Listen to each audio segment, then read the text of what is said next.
आज विधानसभेमध्ये लक्षवेधी क्रमांक 1 जी होती त्यामध्ये आपल्याला माहित आहे की नागपूर येथे एका बारूद कारखान्यामध्ये म्हणजे एक्सप्लोजिव्ह युनिटमध्ये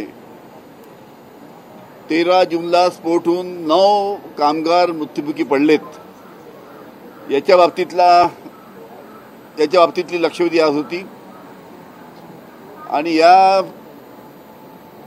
एक्सप्लोजिव्ह युनिटमध्ये ज्या पद्धतीनं स्फोट झाला त्या एक्सप्लोजिव्ह युनिटमध्ये कोणत्याही पद्धतीनं जे ट्रेंड कामगार आहेत ते नव्हते।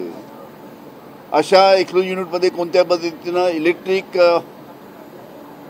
एखादं मशीन वापरायचं नाही अशा पद्धतीच्या सूचना आहेत, त्याचं पालन केलं गेलं नाही। ट्रेंड कामगार नव्हते। जे काही अशा युनिटच्या बाबतीत दक्षता घ्यायला पाहिजे ती कोणती दक्षता न घेतल्यामुळे नागपूरच्या या एक्सप्लोजिव्ह युनिटमध्ये स्फोट 9 कामगार मृत्युमुखी पडलेत।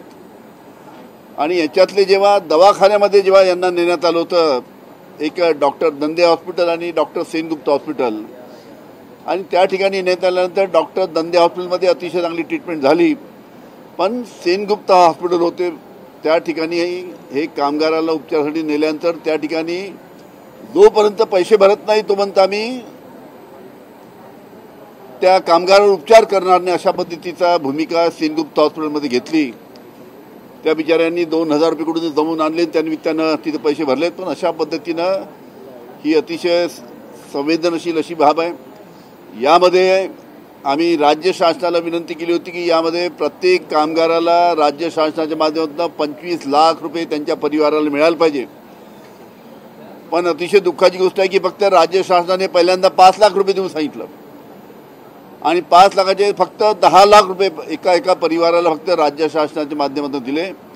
आज विधानसभेमध्ये आम्ही परत मागणी केली आहे की या कामगाराच्या परिवारांना, जे 9 कामगारांचे परिवार आहे त्या परिवाराला राज्य शासनाने प्रत्येक परिवाराला 25 लाख रुपये राज्य शासनाकडून दिले पाहिजे।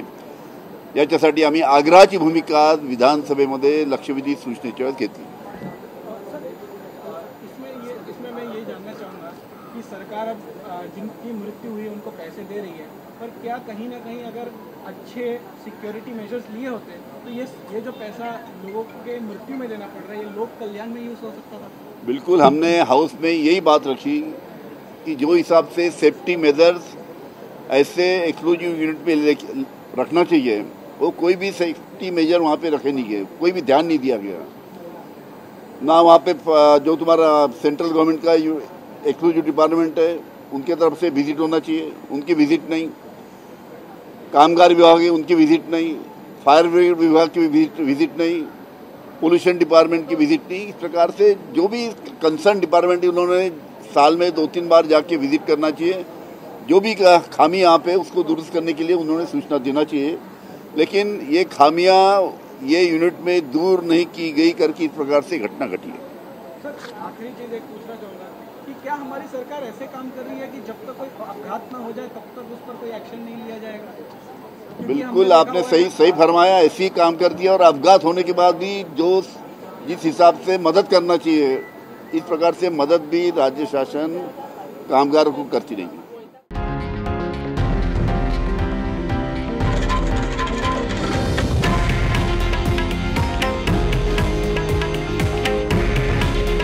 हे आहे देशातील नंबर 1 न्यूज नेटवर्क आणि आपण पाहत आहात TV9 मराठी। काळजी तुमची, हित महाराष्ट्राचं।